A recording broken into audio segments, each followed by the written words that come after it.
Hari ini kita review rujak. Rujak kaget namanya. Warnanya tuh merah. Wow, ini beneran bikin kaget ini. Ini ditaruhnya di freezer, jadi kayak es-es gitu loh. Ini ya, ada apa aja ini? Ini sih harumnya sirsak, ada markisa. Ini ada merah-merah apa jelly kali ya?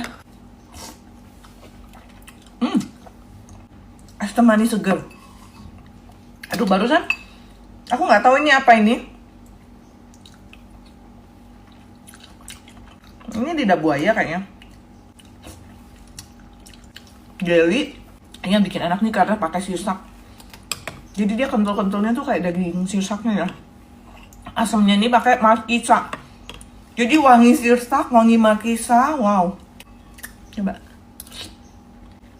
Ada nanas. Jadi isinya macam-macam juga nih.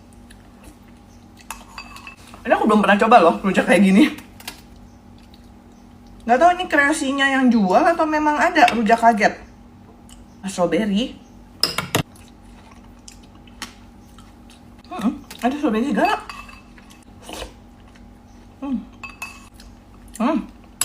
Asam seger. Dia nggak ada pedesnya ya. Dia nggak ada pedesnya. Dia asam, manisnya dikit. Seger gitulah, kayak buah-buah gitu.